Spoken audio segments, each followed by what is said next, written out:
Hello दोस्तों, स्वागत है आपका हमारे चैनल यूपी एग्जाम क्विज़र में। दोस्तों, आज के वीडियो में हम 4 जनवरी से संबंधित उत्तर प्रदेश करंट अफेयर और इसके अलावा यूपी एग्जाम्स के लिए मोस्ट इंपोर्टेंट करंट अफेयर की क्वेश्चंस को डिस्कस करेंगे और हर एक क्वेश्चन से रिलेटेड आपको फैक्ट भी बताएंगे।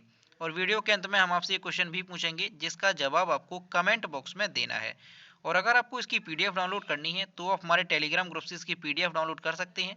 टेलीग्राम ग्रुप की लिंक आपको वीडियो के डिस्क्रिप्शन में मिल जाएगी। तो चलिए आज का वीडियो स्टार्ट करते हैं। पहला क्वेश्चन है, उत्तर प्रदेश के किस मंडल में प्लास्टिक वेस्ट से 105 किलोमीटर लंबी सड़क बनाई जाएगी? ऑप्शन नंबर ए है झांसी, बी है बरेली, सी है लखनऊ और डी है कानपुर। तो इसका जो करेक्ट आंसर है वो है option number B, Bareilly. PWD ने बरेली मंडल के जिलों में वेस्ट प्लास्टिक मटेरियल से सड़कें बनाने की तैयारी कर ली है। मंडल में 105.45 किलोमीटर लंबी सड़क प्लास्टिक से होगी। योजना में जिलों में कई बड़े मार्ग भी शामिल हैं। 2019 से पर्यावरण संरक्षण के तहत प्लास्टिक की सड़कें बनवाई जा रही हैं। बरेली जनपद में पहले चरण में 3 छोटी सड़कों को प्लास्टिक वेस्ट से बनाया गया, जो जांच में सही मिली। बरेली मंडल में 17 सड़कें चिन्हित की। इन सड़कों की ऊपरी सतह प्लास्टिक की बिछाई जाएगी। करीब 13 किलोमीटर लंबे बदायूं बिजनौर मार्ग और 11 किलोमीटर लंबे परसा खेड़ा रजऊ परसुपुर मार्ग का नवीनीकरण भी प्लास्टिक वेस्ट से होगा। अब देखिए, प्लास्टिक वेस्ट से सड़कें किस तरह से बनाई जाती हैं। तो इसमें क्या किया जाता है कि जो गिट्टी होती है या जो पत्थर होता है, सबसे पहले उसे 170 डिग्री सेंटीग्रेड तक गर्म किया जाता है और उसके बाद जो वेस्ट प्लास्टिक होता है उसके टुकड़े उसमें डाले जाते हैं और फिर तकरीबन आधा घंटा या 1 घंटे तक उसको उसमें मिक्स किया जाता है। और इस तरह से जो प्लास्टिक होती है वो गिट्टी या पत्थर में चिपक जाती है और फिर उसी मटेरियल को सड़कों पर बिछाया जाता है। तो इस तरह से प्लास्टिक वेस्ट की सड़कें बनाई जाती हैं। अगला क्वेश्चन है, गंगा एक्सप्रेसवे की लंबाई किस जिले में सर्वाधिक होगी? ऑप्शन नंबर ए है मेरठ, बी है हापुड़, सी है प्रयागराज और डी है उन्नाव। तो इसका जो करेक्ट आंसर है वो है option number D, Unnao. Unnao में सबसे लंबा बनेगा एक्सप्रेसवे। 1 दर्जन जिलों में उन्नाव ऐसा जिला है जहां सबसे ज्यादा 105 किलोमीटर लंबा एक्सप्रेसवे बनेगा। इसके लिए जमीन भी सबसे ज्यादा 1380 हेक्टेयर चाहिए। नए साल में योगी सरकार की मेगा परियोजना गंगा एक्सप्रेसवे के लिए जमीन खरीदने का अभियान शुरू हो गया है। 594 किलोमीटर लंबा यह गंगा एक्सप्रेसवे उत्तर प्रदेश के 12 जिलों से होकर गुजरेगा। इसके बनाने में करीब 36,402 करोड़ रुपए खर्च होने का अनुमान है। अब देखिए, जो उन्नाव में ये सबसे लंबा रहेगा और इसकी लंबाई कितनी रहेगी उन्नाव में, तो 105 किलोमीटर। और उन्नाव में ही सबसे ज़्यादा इसके लिए ज़मीन की ज़रूरत पड़ेगी, कितनी, 1380 हेक्टेयर। ठीक है। अब देखते हैं कि ये जो 12 जिलों से गुजरेगा उत्तर प्रदेश के, तो कौन कौन से जिले हैं। तो एक्सप्रेस वे के दायरे में यह जिले मेरठ, हापुड़, बुलंदशहर, अमरोहा, संभल, बदायूं, शाहजहांपुर, हरदोई, उन्नाव, रायबरेली, प्रतापगढ़ व प्रयागराज, ये जिले उत्तर प्रदेश के इसमें इन जिलों से होकर के ये जो है एक्सप्रेसवे गुजरेगा।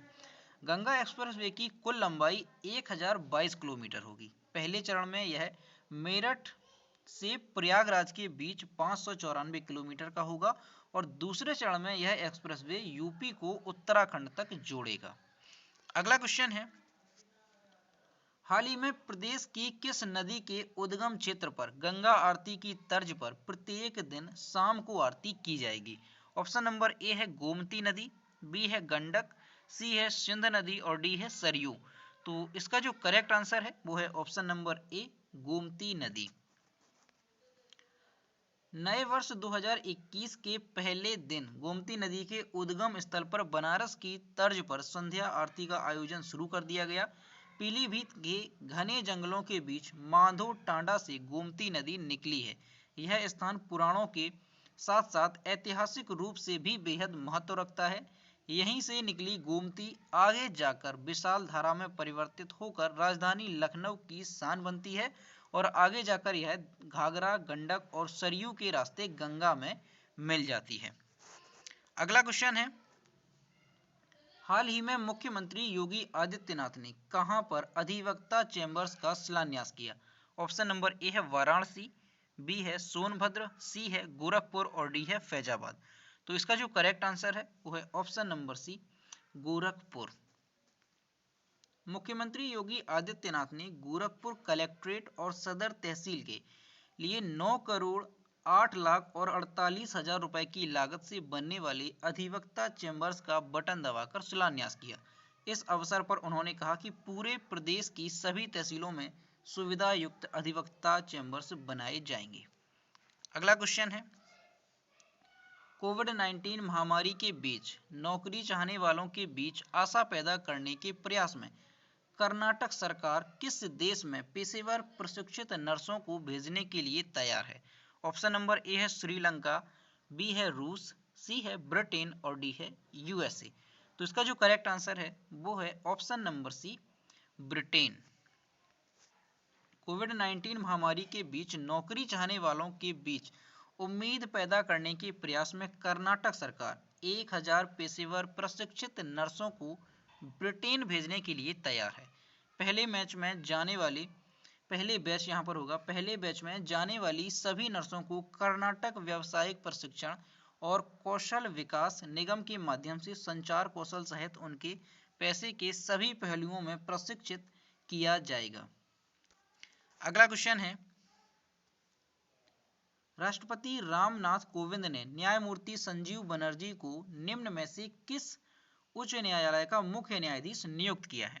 ऑप्शन नंबर ए है आंध्र प्रदेश, बी है मद्रास, सी है इलाहाबाद और डी है गुजरात। तो इसका जो करेक्ट आंसर है वो है ऑप्शन नंबर बी, यहाँ पर मद्रास। राष्ट्रपति रामनाथ कोविंद ने न्यायमूर्ति संजय बनर्जी को मद्रास उच्च न्यायालय का मुख्य न्यायाधीश नियुक्त किया है। वह मुख्य न्यायाधीश अमरेश्वर प्रताप शाही का स्थान लेंगे, जो कि 31 दिसंबर 2020 को सेवानिवृत्त हुए थे। अगला क्वेश्चन है, सावित्रीबाई फुले की जयंती किस दिन मनाई जाती है? ऑप्शन नंबर ए है 1 जनवरी, बी है 2 जनवरी, सी है 3 जनवरी और डी है 4 जनवरी। तो इस क्वेश्चन का जो करेक्ट आंसर है वो है ऑप्शन नंबर सी, यहाँ पर 3 जनवरी। 3 जनवरी को सावित्रीबाई फुले की जयंती मनाई जाती है। उन्हें महिलाओं की शिक्षा के क्षेत्र में उनके योगदान के लिए जाना जाता है। उनका जन्म 3 जनवरी 1831, यहाँ पर 1831 है, 1831 को महाराष्ट्र के सतारा जिले में अंग्रेजों के शासन के दौरान हुआ था, जहां महिलाओं को अधिकार ना के बराबर थे। उन्हें व्यापक रूप से एक महिला शिक्षक के रूप में माना जाता है, जिन्होंने महिलाओं के लिए शिक्षा की आवश्यकता के बारे में जागरूकता उत्पन्न करने के लिए अभियान चलाया है। और यहाँ पर आपको बता दें 1831 है, ठीक है फ्रेंड्स, यहाँ पर 1831 है। उनका जन्म 3 जनवरी 1831 को हुआ था। अगला क्वेश्चन है, हाल ही में भारत में उष्णकटिबंधीय चक्रवात यासा के मद्देनजर 6 टन से अधिक राहत सामग्री किस देश को भेजी है? ऑप्शन नंबर ए है न्यूजीलैंड, बी है समोआ, सी है फिजी और डी है मालदीव। तो इसका जो करेक्ट आंसर है वो है ऑप्शन नंबर सी, यहाँ पर फिजी। भारत ने अपने चक्रवात प्रभावित लोगों के लिए 6 टन से अधिक राहत सामग्री दक्षिण प्रशांत में द्वीप राष्ट्र के साथ अपने करीबी संबंधों को दर्शाते हुए फिजी को भेजी है। 17 और 18 दिसंबर को फिजी चक्रवात यासा से टकराया था, जिससे महत्वपूर्ण बुनियादी ढांचे की व्यापक क्षति और विनाश हुआ था। तो 17 और 18 दिसंबर को फिजी में चक्रवात आया था, कौन सा? यासा। तो उसी को मद्देनजर रखते हुए हमारे देश भारत ने 6 टन से अधिक राहत सामग्री भेजी है उसमें। अब देखिए फिजी की राजधानी क्या है? सुबा, और फिजी की जो मुद्रा है वो क्या है? Fijian dollar. अगला क्वेश्चन है, नई दिल्ली में सेना मुख्यालय में पहले अतिरिक्त महानिदेशक मानवाधिकार के रूप में किसने कार्यभार संभाला है?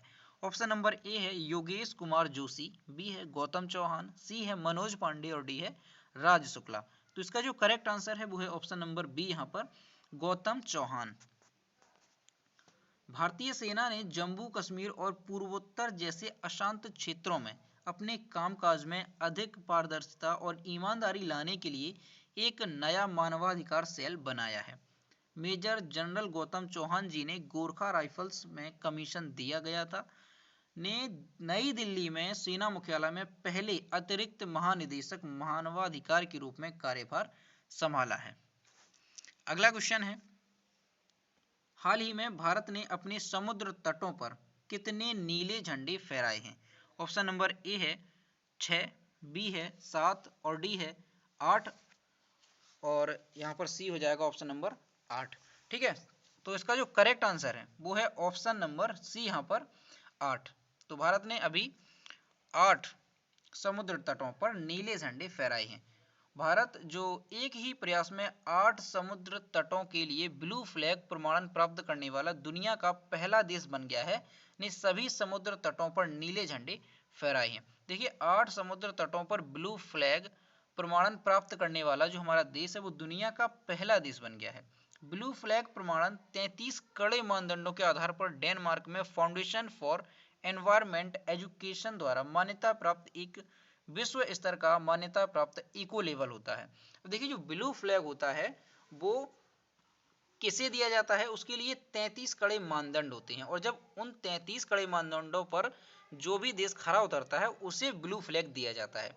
अब 33 मानदंडों में होता क्या है, इसमें समुद्र के पानी की गुणवत्ता देखी जाती है, कचरा निपटान सुविधा देखी जाती है, प्राथमिक चिकित्सा, पालतू जानवरों की आवाजाही पर प्रतिबंध, सुरक्षा इंतजाम, वनस्पति की सुरक्षा आदि ये जो है शामिल होते हैं इसमें मानदंड। इस पर जो खरा उतरता है देश उसे समुद्र तट के लिए ब्लू फ्लैग दिया जाता है। तो ये थे 4 जनवरी से संबंधित उत्तर प्रदेश के करंट अफेयर के क्वेश्चंस और इसके अलावा मोस्ट इंपोर्टेंट करंट अफेयर के क्वेश्चन। अब हम देखते हैं पिछले वीडियो का क्वेश्चन। ये हमने आपसे पूछा था कल के वीडियो में कि मुकेश अंबानी को पीछे छोड़ निम्न में से कौन एशिया के सबसे अमीर व्यक्ति बन गए हैं? तो इसका जो करेक्ट आंसर है वो ऑप्शन नंबर बी था, यहाँ पर झोंग सांसान। तो कई स्टूडेंट्स ने इसके सही जवाब दिए और मैं फिर से कहता हूँ और हर रोज कहता हूँ कि जो भी क्वेश्चन आपसे पूछा जाए आप उसका आंसर जरूर दिया करो। तो देखते हैं आज का क्वेश्चन। ये है आज का क्वेश्चन, हाल ही में प्रदेश की अनु मेहा तोमर द्वारा मिसेज इंडिया ऑस्ट्रेलिया 2020 खिताब जीता गया, इनका संबंध किस जिले से है? तो इस क्वेश्चन का जवाब आपको कमेंट बॉक्स में देना है और आप लोग जवाब जरूर दिया करो, क्योंकि किसी भी क्वेश्चन का अगर आप जवाब देंगे तो वो क्वेश्चन आपको हमेशा के लिए याद हो जाता है। तो इसलिए आप जवाब जरूर दिया करो। और दोस्तों अगर वीडियो पसंद आया हो तो इसे लाइक करें, शेयर करें और अगर चैनल पर नए हैं तो चैनल को सब्सक्राइब करना ना भूलें। साथ ही बेल आइकन को भी प्रेस करें ताकि टाइम टू टाइम नोटिफिकेशन आप तक पहुंचता रहे। तो मिलते हैं नेक्स्ट वीडियो में। Thank you.